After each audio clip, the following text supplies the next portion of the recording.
કરી રહ્યા છે લાઈવની શરૂઆત કરતા પહેલા અમારા પરમ પૂજનીય સદગુરુદેવ શ્રી જીવરાજ બાપુ અત્યારે ઘણા અલગ અલગ પ્રકારના લોકો અમારી પાસે ખરાઈ માગતા હોય છે, સત્તાધારની જગ્યા બાબતે પૂછતા હોય છે કે બાપુને સત્તાધારની જગ્યાનો વિષય એની માટે અલગ અલગ લોકો પૂછતા હોય છે। આ એનો જવાબ છે શ્રી જીવરાજ બાપુ ની હયાતીમાં। ચાલુ કરો ભાઈ।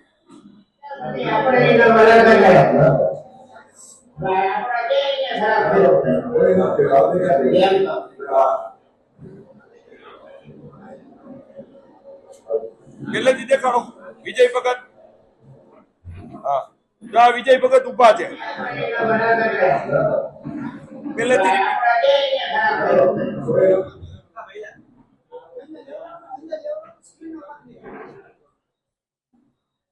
વિજય ભગત ઉપર સ્ટોપ કરો।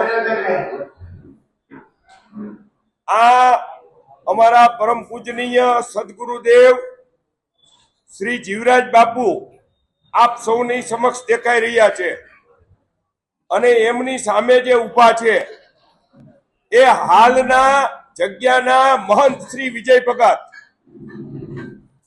તમારે ખાલી વિચાર એટલો જ કરવાનો છે કે જીવરાજ બાપુએ પોતાની હયાતીમાં શા માટે એવી સ્પષ્ટતાઓ કરવી પડી વિજય ભગતને કે મહંત બાપુએ આપણું શું બગાડ્યું છે। વોઇસ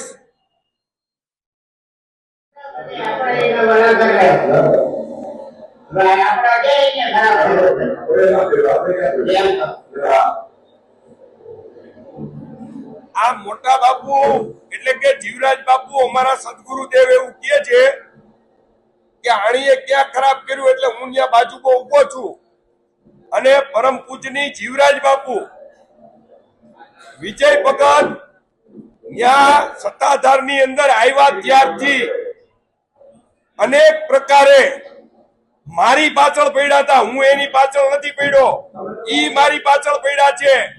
એનો આ જીવતો જાગતો પુરાવો અમારા પરમ પૂજની સદગુરુદેવ શ્રી જીવરાજ બાપુ। આ બાપુ મને પ્રસાદી આપે છે। આના આગલા દિવસે એને એવા બધા પ્રપંચો કરેલા કે જીવરાજ બાપુને એક શિષ્ય છે, બીજા શિષ્ય નથી, આવા અનેક પ્રકારના પ્રપંચો કરવામાં આવેલ હતા। ત્યારે મારા સદગુરુદેવ પરમ પૂજની શ્રી જીવરાજ બાપુએ વિજય ભગતને જે જવાબ આપ્યો હતો એ જવાબ તમે સૌએ આની અંદર સાંભળો। ભાઈ નેક્સ્ટ। શ્રી જીવરાજ બાપુ ગુરુ શ્રી શામજી બાપુ ની પાસે હું અવારનવાર આવતો હોઉં છું, પરંતુ ગઈકાલે પ્રેસ મીડિયા અને ઇલેક્ટ્રોનિક મીડિયા દ્વારા જે વાત કરવામાં આવી અને જે પરમ પૂજ્ય જીવરાજ બાપુ પાસે બોલાવવામાં આવ્યું, આની પછીનો આ બધા જોયું। ભાઈ આમાં કઈ વધારે વિગતમાં જવું હોય તો કેજો, કારણ કે આ જીવરાજ બાપુ એ પછી તો એનો વિષય છે। આની પછીનો વિડીયો શ્રી મુક્તાનંદ બાપુ અને વલ્કુ બાપુ 10 વાગે અમારા ઉપર ફોન આવ્યો અને જીવરાજ બાપુએ ફોનમાં વાત કરી તમે આવો। વલ્કુ બાપુને પણ જોડાયા અને બીજા બધાને બોલાવી વાતચીત કરી। અમે પૂછ્યું શું કારણથી બોલાવ્યા, તો એમને એમ કીધું કે ભાઈ મારી તબિયત બરાબર નથી એટલે તમને બેને સાક્ષી રાખવા માટે તમે અમારી પરંપરા સાથે જોડાયેલા અને શામજી બાપુ વખતથી પણ અમે બે વ્યક્તિઓ એમની બાપુની હયાતી ત્યાં જીવરાજ બાપુના સમયકાળ દરમિયાન અને વિજય બાપુના સમયની અંદર એટલે મેં બોલાવીને કીધું કે આ તમને જાણકારી દઉં છું કે મારો શિષ્ય ફકર એક જ છે। મારો શિષ્ય છે એ ફકરના નામનું મેં વસિયતનામું કર્યું છે અને એને આપણે લઘુમત તરીકે પણ તમારી હાજરીમાં સ્વીકારેલ હતા। એટલે ઈ એક ફકર છે અને એની માને કે આ વિડિયાની અંદર મુક્તાનંદ બાપુ અને અમારા ગુરુ ગાદીએથી વલ્કુ બાપુ આ બંને લોકો એવું કહે છે કે ભાઈ આ જગ્યા છે એ ફક્કડની જગ્યા છે, વિરક્તની જગ્યા છે. આ મુદ્દો તમારી માટે ખૂબ અગત્યનો છે. એટલા માટે આ આપણે શરૂઆતમાં ભાઈ ચાલો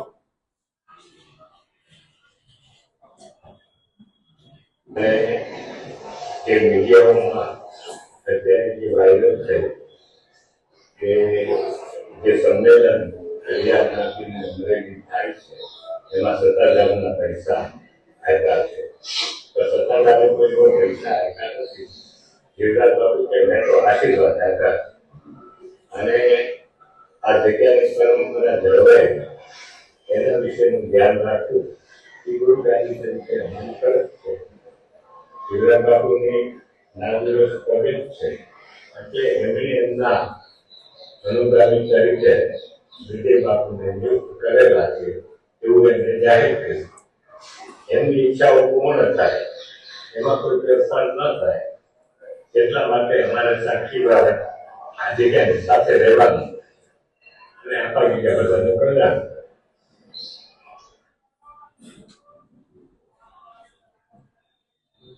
મૂળ વિષય સત્તાધાર જગ્યા વલ્કુ બાપુને આપે સાંભળ્યા, મુક્તાનંદ બાપુને પણ આપ લોકોએ સાંભળ્યા. આ લોકોની વાત સ્પષ્ટતાપૂર્વક એટલી કહેવાની છે કે સત્તાધાર જગ્યા વિરક્ત અને ફક્કડની જગ્યા છે. આ વિવાદ કોઈ ગાદીનો વિવાદ નથી, કારણ કે હું પૂર્વાશ્રમમાં સંપૂર્ણપણે મારી પોતાના ધર્મપત્ની પણ છે, મારા 2 બાળકો પણ છે, 2 દીકરાઓ છે, 1 દીકરી છે. આ તમને એટલા માટે જાહેર કરું છું કે અવારનવાર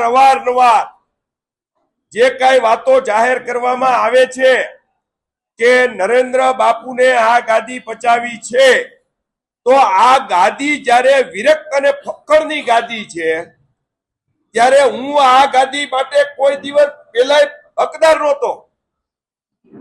બીજું હમણાં જ ટૂંક સમય હમણાં જ બાપુએ કીધું કે જે વ્હીલ બનાવવાની વાત કરી, તો વ્હીલ બનાવવાની જે વાત છે એ વ્હીલ મારા દ્વારા રાત્રિના 10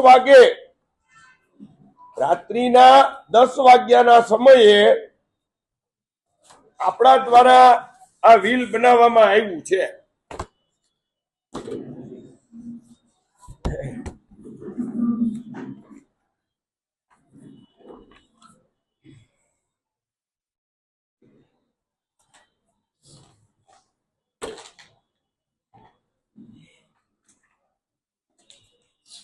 આ વ્હીલની કોપી આપ સૌની સમક્ષ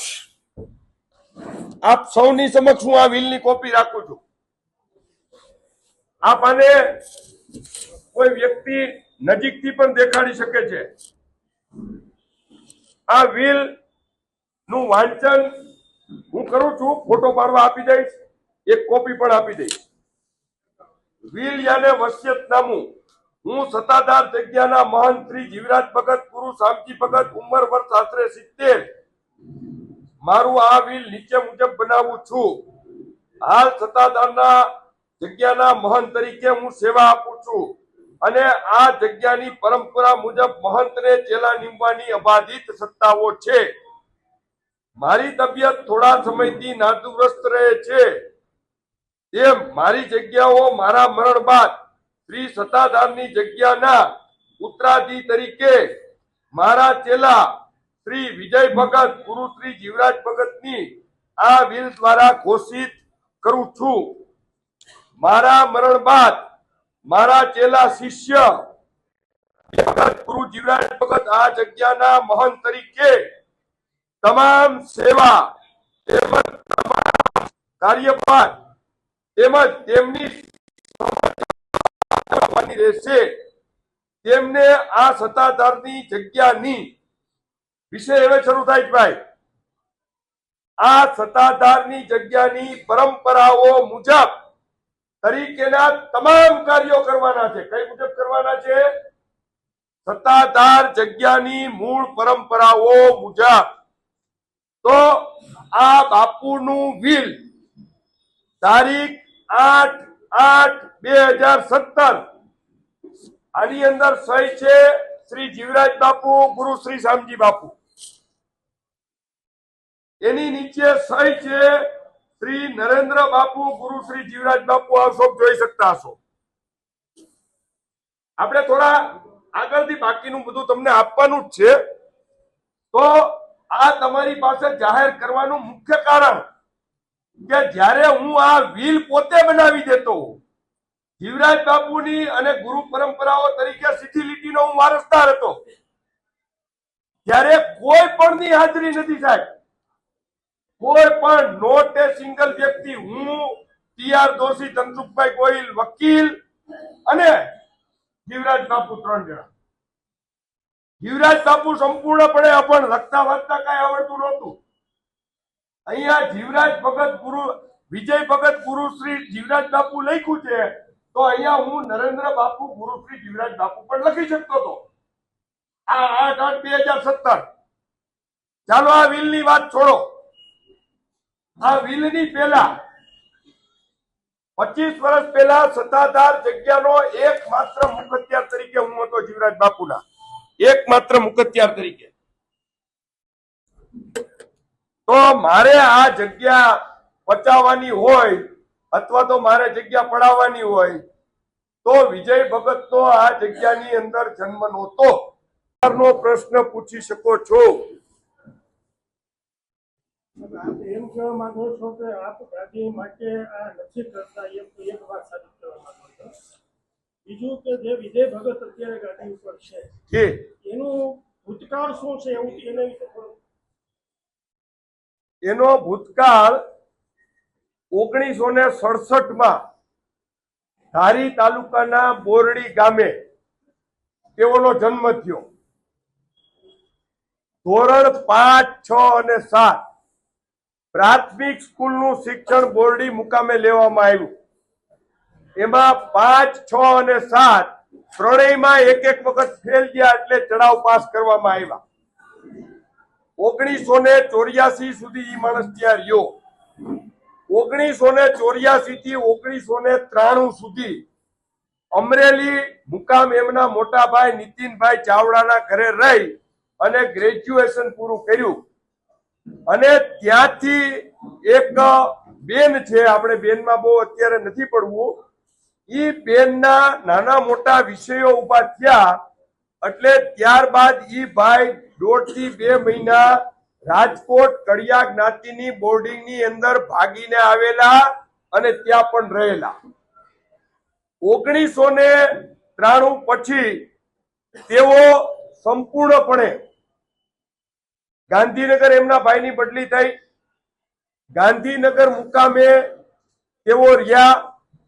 ત્યારે આદિવાસી નિગમ, જે નિગમો છે ગુજરાત સરકારની અંદર, એ આદિવાસી નિગમની અંદર એક બેન, આપણે બેનના નામમાં નથી પડવું, આ બેનની સાથે ખૂબ વ્યભિચારો કરવામાં આવ્યા.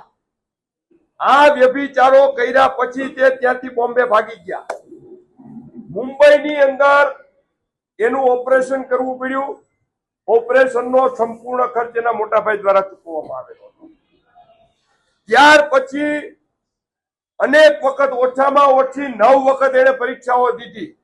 એ જે જીપીએસસી પરીક્ષાની પાસ કરવાની વાતો કરે છે કે મેં જીપીએસસી ની પરીક્ષાઓ પાસ કરેલી, મારી ડાયરેક્ટ રિક્રુટમેન્ટ થઈ હતી. તો ભલા માણસો, હું તમારા સૌના માધ્યમથી કહું છું કે એક પણ પરીક્ષામાં જો તમે પાસ થયા હો, એક પણ પરીક્ષામાં, પટાવાળાની પરીક્ષામાં પાસ નથી થયો. અમારા પટાવાળાની પરીક્ષામાં, પટાવાળાની પરીક્ષામાં તો તમે દેખાડો ભાઈ, હા હું પાસ થઈ ગયો તો અને મને નોકરીનો ઓર્ડર આવ્યો તો, એવો એક ઓર્ડર તમે દેખાડો. હું તો તમને કહું છું પટ્ટાવાળાનો પણ ઓર્ડર દેખાડો કે તમે પટ્ટાવાળામાં પાસ થયા હોય તો એ ઓર્ડર દેખાડો. શામજી બાપુ પછી જીવરાજ બાપુ. જી જીવરાજ બાપુના આપ શિષ્ય હોવાના નાતે આપ ગાદી ઉપર હતા. નહીં સાહેબ, તમે હજી સમજો પેલા, જેટલી સ્પષ્ટતા કરવી હોય એટલી કરો. હું જીવરાજ બાપુના શિષ્ય તરીકે આપા ગીગા ઓટલાનો મહંત છું સાહેબ, શિષ્ય જીવરાજ બાપુનો. 8મી પેઢીએ કોઈના બાપથી ના પાડી શકાય સાહેબ. અમારી સંપૂર્ણ ગુરી ગાદી 3.25 લાખની મેદની ભાઈ કોટામુખ આનંદીબેન થી આપણા મારા તિલક વિધિના, તમે મને ત્યાં જીવરાજ બાપુએ એના શિષ્ય તરીકે સ્થાપ્યો. આપા ગીગા ઓટલાનું નિર્માણ કરવામાં આવ્યું સાહેબ. મારા બાપુજીને બધાય પિક્ચરો ક્લિયર થઈ ગયેલા જીવરાજ બાપુને. તમે આજે જયારે વાત ઉતારી ત્યારે તમને કહું, અમારી મૂળ પરંપરાઓ આપા ગીગા, અમારી મૂળ વાત છે એ ગુરુ ગેબીનાથથી શરૂ થાય. પણ એટલા બધે સુધી તમે નહીં જાઓ, તમને આપા ગીગા સુધી ખબર છે. આપા ગીગા કરમણ બાપુ, રામ બાપુ, હરિબાપુ, લક્ષ્મણ બાપુ, શામજી બાપુ અને શામજી બાપુના શિષ્ય જીવરાજ બાપા. અમારી ગુરુ પરંપરામાં 240 વર્ષની આ પરંપરા આજ દિવસ સુધી સાહેબ જીવરાજ બાપુએ આખે આખી અમારી પરંપરાઓ ફેરવી નાખી અને લેખની માથે મેક માર્યો. મારા બાપાને હુજી ગયેલું કે આ વિજય ભગત ઉકરમોનો કરનારો છે. નીકળ અમારી 240 વર્ષની અંદર હતાધારની પરંપરાનો શિષ્ય નરેન્દ્ર બાપુ, ગુરુ શ્રી જીવરાજ બાપુ સિવાયનો એક પણ બાર નથી સાહેબ, એક પણ નહીં. વિજય બાપુનો આમાં પ્રવાસ ક્યાંથી થયો, કેવી રીતે? વિજય ભગત 2005માં પોગી ગયા અને એ બુદ્ધિપૂર્વક આવેલી વ્યક્તિ છે. ધીરુભાઈ ગોહેલનું તમે કીધું, ધીરુભાઈ ગોહેલ દ્વારા આ તારપરાજી બંગલાના માલિક છે એનું લખાણ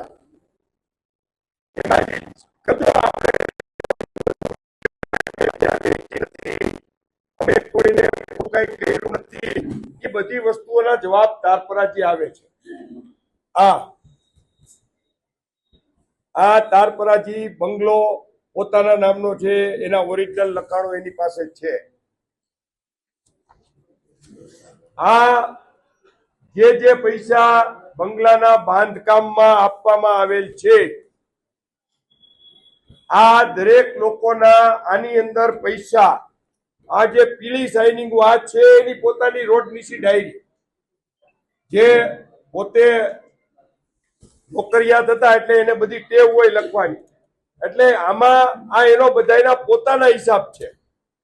પણ આ જે પીળી લાઇનિંગો કરી છે અંડરલાઈન, આ બધાય વિજય ભગતને અને આ મકાનના બાંધકામમાં પૈસાઓ જે આપ્યા છે એનો રેકોર્ડ છે. આજની તારીખમાં પણ એ દીકરીઓ કહેવા માટે તૈયાર છે કે અમે તારપરાને વેચાતી જમીન આપી છે. તારપરા સાહેબે જે કોન્ટ્રાક્ટરને કામ આપેલું હતું તે કોન્ટ્રાક્ટરો પણ આજની તારીખમાં એમના સાક્ષીઓ છે કે આ કામ અમને કરવામાં આપેલ હતું. આ બધા એના આખા પૈસાનું લિસ્ટ છે. જે 25 લાખ રૂપિયા એમણે જે ચૂકવા છે એ 25 લાખ રૂપિયા બંગલાના બાંધકામ માટેની વાત છે. આ સિવાય તમારા આ એમના 7/12ના પાનિયા, આ 7/12ના પાનિયા છે એના આ ભૂમિદાનની જમીન હતી. આ જમીન ભૂમિદાનની જમીન હતી જે તેમણે પોતે વેચાતી, આની અંદર અગાઉ કીધું કે વેચાતી લીધેલી જમીન છે 4,12,000 રૂપિયામાં. સત્તાધાર જઈ શકે, દર્શન કરી શકે, સવાર સાંજ આરતી કરી શકે. આ માણસ હાઈલી એજ્યુકેટેડ ડેપ્યુટી એન્જિનિયર તરીકેની રેન્જમાં તેઓ હતા અને આજે એની 70 વર્ષની ઉંમર છે. તો આ માણસને હું નથી માનતો કે કોઈ ખોટું બોલવાને કારણ હોય. બીજું માથું નીકળી ગયું છે. આ પોઝિશન છે અને તમે એને અગત્ય કદાચ તો તમે ખબર શું નહીં હોય. રેર કેસ છે ને કે અત્યારે 3-4 જણાને તો આ પત્રો છે, હવે માંગ શું છે, આમાં શું થવું જોઈએ? મારી માંગ એ આ છે પત્રો અમે પણ આવું નહોતા ઈચ્છતા. અંધભક્તોની માટે આ પત્ર છે, અંધભક્તો માટે. જે અંધભક્તો છે એમના પરમ પૂજનીય પિતાશ્રીઓ ગાંધીનગર જે બેઠા છે એમના દ્વારા આ પત્ર ચેરિટી કમિશનર શ્રીને મોકલવામાં આવેલો પત્ર છે. સાહેબ આવો, આવો આવો આવો 2-4 લોકો નજીક આવો. કાયદા વિભાગ 4 સરદાર ભુવન સચિવાલય ગાંધીનગર પ્રતિ શ્રી ચેરિટી કમિશનર શ્રી ગુજરાત રાજ્ય ચેરિટી કમિશનર શ્રીની કચેરી બહુમાળી ભવન વસ્ત્રાપુર આપા ગીગાનું મંદિર કાઉસમાં જગ્યા મુકામ સત્તાધાર જિલ્લો જુનાગઢ વહીવટદારની નિમણૂક કરવા બાબતે શ્રીમાન ઉપરોક્ત વિષય પરત્વે આજ્ઞાનુસાર જણાવવાનું કે વિષયાંકિત બાબતે અરજદાર શ્રી નીતિનભાઈ મોહનભાઈ ચાવડાએ કરેલ રજૂઆત આ સાથે સામેલ રાખેલ છે. જે અન્વયે જરૂરી કાર્યવાહી તત્વરે કરી કરેલ કાર્યવાહી અંગે અરજદાર શ્રીને અત્રેના વિભાગની જાણ હેઠળ યોગ્યોત્તર પ્રત્યુત્તર આપવા માટે વિનંતી છે. આ પત્ર બિડાણ ઉપર મુજબ આપનો વિશ્વાસુ કલ્પેશ સારગાણી સેક્શન અધિકારી કાયદા વિભાગ માનની મુખ્યમંત્રી શ્રીના ઉપસચિવ માનની મુખ્યમંત્રી શ્રીનું કાર્યાલય સ્વર્ણિમ સંકુલ 1 ગાંધીનગર આપના તારીખ 11/12/2024 ના પત્ર ક્રમાંક મુમુક ઓબ્લિક REG ઓબ્લિક 2024 ઓબ્લિક 60811 અન્વયે જાણ સારું ઉપસચિવ શ્રી ઉદ્યોગ અને ખાણ ખનીજ વિભાગ સચિવાલય ગાંધીનગર તરફ યોગ્ય કાર્યવાહી અર્થે નકલ રવાના. એક નકલ છે નીતિનભાઈ ચાવડા. એટલે આ જગ્યા ધીરે ધીરે સરકાર શ્રી તરફ સરકતી હોય એવું આ પત્રની નકલ ઉપરથી જણાય આવે છે. અને જઈ રહી હોય તો એનું મુખ્ય બાપ ગીતાબેન અને વિજય ભગત છે. આ પત્ર મારા હાથનો લખેલો નથી. આ અંધભક્તો તમે જોઈ શકલો, જ્યાં બેઠા બેઠા લાઈવ છો એ જોઈ લ્યો. તમે કહો છો ને કોણ શું કરી શકે. આ ચોથી જાગીર છે, વર્લ્ડની સત્તાઓ ફેરવી શકે. તો તમે તો સામાન્ય તણકલું જુઓ, અને સરકારની પણ સરકાર સત્તાધાર છે. તો સત્તાધાર જગ્યાની અંદર તમે કેટલા પ્રકારના વ્યભિચારો કર્યા છે એના ટૂંકની અંદર આજે મેં તમને સૌને દાખલાઓ આપ્યા. હજી આ મારા ઘરે છપાયેલી વસ્તુ નથી. આવો સાહેબ, આવો 2 જણા. અને વીલ તો બાપુ દેવ થઈ જાય, શરીર શાંત થાય પછી કાઢત. અમારા પેટમાં પાપ હોય તો આપણે ત્યારે આ વીલ કાઢી શકતા હતા. એટલે કોઈ પણ પ્રકારની જગ્યા પચાવી પાડવી, જગ્યાની અંદર કબજાઓ કરવા, આવી કોઈ માનસિકતાઓ અમારી નહોતી. સાથે સાથે એમની જન્મ તારીખથી લઈ અને આજ સુધી એટલે કે 2025 થી લઈ અને 2025 સુધીની જન્મોત્રી અઠવાડિયા પહેલા મેં આખા પ્રેસ મીડિયા ઇલેક્ટ્રોનિક મીડિયાને મોકલી કે ભાઈ આ માણસ 67 થી લઈ અને 2025 સુધીમાં આ વ્યક્તિ સત્તાધારની જગ્યા પચાવી પાડવા માટે આવેલ છે. સત્તાધારની જગ્યા પચાવી પાડવા માટે આવેલ છે. આપણે લાંબા ડિસ્કસમાં ન જઈએ.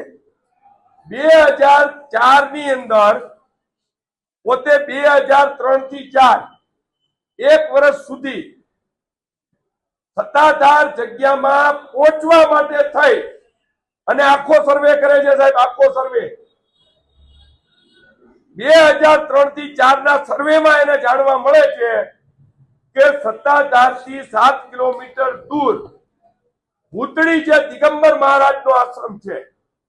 ત્યાં જો હું પહોંચી જાઉં તો હું ત્યાંથી તાત્કાલિકના ધોરણે ત્યાં સુધી પહોંચી શકું. એટલે 2004 ની અંદર ઉજ્જૈનના મહાકુંભમાં ઉજ્જૈન કુંભની અંદર એણે પોતાની દીક્ષા ગ્રહણ કરી. કોઈ પણ સાધુ, કોઈ પણ સંન્યાસી જ્યારે તમે દીક્ષા ગ્રહણ કરો છો એક વખત, ત્યારે તમે તમારા હૃદયથી એવું માનો છો કે મારે સાધુ થવું છે, તો તમે દિગંબર સાધુ તરીકે પ્રસ્થાપિત થયા. તો 8 મહિનાની અંદર તમને એવો કેવો ભાવ ઉત્પન્ન થયો કે તમને સત્તાધારથી તમે એવું કહો છો કે અમને બોલાવા આવ્યા, તો તમારી ગુરુ પરંપરાઓની સેવા કરવાના બદલે તમે સત્તાધાર જગ્યા સુધી શા માટે પહોંચી ગયા ભાઈ? શા માટે તમે તરત પેલો આપણા જન્મના દાતા આપણા પિતાશ્રી હોય છે, બીજા ગુરુ એટલે કે આપણા બીજા જન્મના દાતા, કારણ કે સદગુરુ જેના નિર્માણ થઈ જાય સાધુતાની અંદર, એ નો એક નિયમ છે કે એના ફાધરનું નામ બદલાવી અને ગુરુનું નામ મૂકવામાં આવે છે. તો તમે જ્યારે તમારા ગુરુનું નામ રાખ્યું, તમારું નામ વિશ્વનાથ કે એવું કઈક આપ્યું, ગુરુ શ્રી દિગંબર બાપુ, તો 8 મહિનાની અંદર એવી કઈ પરિસ્થિતિઓ નિર્માણ થઈ કે તમારે પુનઃ તમારા બાપુજીને બદલવા પડ્યા? એની ઉપરથી સંપૂર્ણપણે નિશ્ચિત થાય છે કે તમને ફક્ત ને ફક્ત માલ મિલકતમાં જ રસ હતો. ફક્ત ને ફક્ત એટલા માટે થઈ જેવું તમને સત્તાધારની અંદર તમારું ગોઠવાઈ ગયું, મુક્તાનંદ બાપુ જેવા મુક્તાનંદ બાપુને પણ ભોળવી અને તેઓએ સત્તાધાર સુધી અમારે વિસાવદરની અંદર બાપભાઈ વાઘેલા, ધીરુભાઈ ચોટલિયા અને એક ત્રીજા ધીરુભાઈ, આ 3 લોકો પણ ત્યાં આશ્રમે જતા હતા. આ આશ્રમે જવાના કારણે તેઓ વિજય ભગતના લાયસન્સિંગમાં બધું વ્યવસ્થિત ગોઠવણીઓ મુજબ થઈ ગયું. પછી આ લોકોએ ધીરેથી ધીરુભાઈ ગોહિલ અમારા જુનાગઢ, એ ધીરુભાઈ ગોહિલ એક્સપાયર થઈ ગયા. ધીરુભાઈ ગોહિલ મારફત તેઓએ મુક્તાનંદ બાપુ સુધી વાત પહોંચાડી અને મુક્તાનંદ બાપુ પાસે જઈ અને એણે પોતાની વ્યથા, એટલે કે ભાઈ અમારે પણ એવું હોય કે ભાઈ એક ભણેલ ગણેલ હોય તો જગ્યાની અંદર સારો વિકાસ થઈ શકે, એટલે મુક્તાનંદ બાપુથી માંડી સર્વે સેવકોનો ઉપયોગ કરી આ છેલ્લી ગુરુ પૂનમનો ફોટો છે, આને રાખજો ભાઈ તમે. આ વિષય એટલે એ ક્યાં પહોંચી ગયા? ત્યારબાદ આ નાલાયક, હલકટ અને નુગરો વ્યક્તિ છે સાહેબ, સંપૂર્ણપણે નુગરો વ્યક્તિ છે. આ ફોટો પરમ પૂજ્ય સદગુરુદેવ શ્રી જીવરાજ બાપુની કદાચ છેલ્લી ગુરુ પૂનમ છે. આ ગુરુ પૂનમ નો ફોટો શ્રી આપા ગીગાના ઓટલાનો આ ફોટો છે. કોઈ પણ જગ્યાએ ગુરુથી મહત્વની વસ્તુ જીવનની અંદર કોઈ હોતી નથી. જીવરાજ બાપુ ના ગુરુ એટલે કે મારા દાદા ગુરુ શામજી બાપુની સમાધિ સત્તાધાર જગ્યાની અંદર આવેલી છે સાહેબ. છતાંય મારા સદગુરુએ એવું મને કીધું કે મારે હવે પછી સત્તાધાર જવાનું થતું નથી. જ્યારે મને સમાધિ દેવાની વાત આવે ત્યારે તમે મને અહીંથી સત્તાધાર લઈ જાજો. મેં કીધું બાપુ આ બધી ધૂપના ધુવાડે વાત કરીએ છીએ, ધૂપ એટલે જ કર્યો છે. મેં કીધું બાપુ પછી શરીરની પલોઠી નહીં વળે. ત્યારે જીવરાજ બાપુએ મને એવું કીધેલું કે પલોઠી નો મળે તો મને ઉભા સમાધિ દઈ દેજે, ઉભા. આની ઉપરથી તમે નક્કી કરી લ્યો કે આ વિજય ભગતનો માનસિક ત્રાસ એનો જીવરાજ બાપુ ઉપર કેટલો હશે કે પોતાની 70 વર્ષની ફકીરી બાળપણથી લઈને 70 વર્ષ સુધી જે વ્યક્તિએ સત્તાધાર સમગ્ર દિન દુખિયાઓની સેવા કરી, છતાં પણ તેઓએ એવું કીધું કે મારે ત્યાં નથી જવું. તો આનો ત્રાસ કેટલો હશે આ નક્કી કરવાની આવશ્યકતા છે. એટલે આનો ત્રાસ અનહદ ત્રાસ. અને ત્યાર પછી હું આપા ગીગાના ઓટલે, અમારે આપા ગીગાના ઓટલે બાપુ અત્ર તત્ર સર્વત્ર. અમે વિસાવદર પોલીસને અરજી દેવા ગયા તો વાહે સીઆઈડી કરે. અમારે નથી બહાર પાડવું એ બધું બહાર પડાવે. નેક્સ્ટ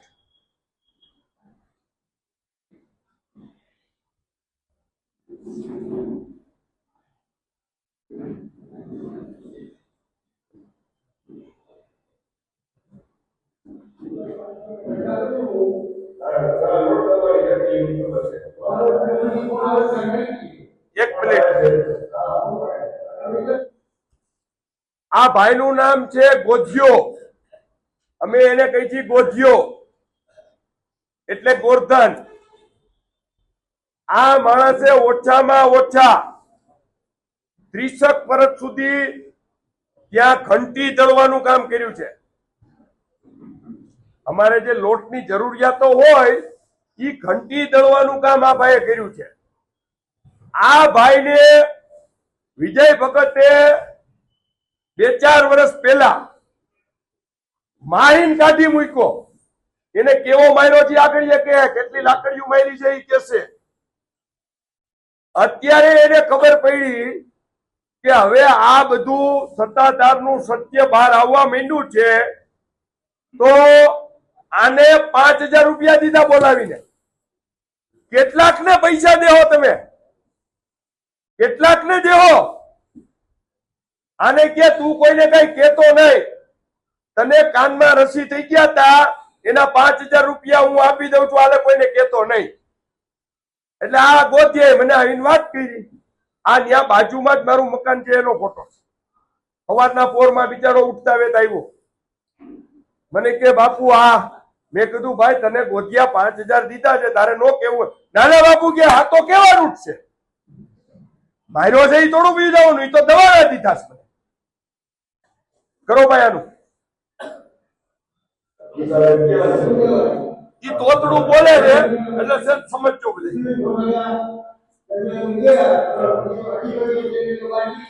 એને શું કામ માર્યો એ સાંભળજો.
આ કે રૂમ માં ગયા હું નથી કેતો અને એટલે જ એને મારીને કાઢી મૂક્યો એ રૂમ માં જાતા ગીતાબેન ને જોઈ ગયો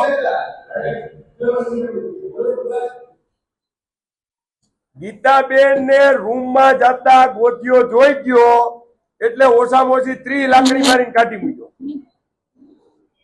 આ ગોરધનભાઈ નું સ્ટેટમેન્ટ નિવેદન નેક્સ્ટ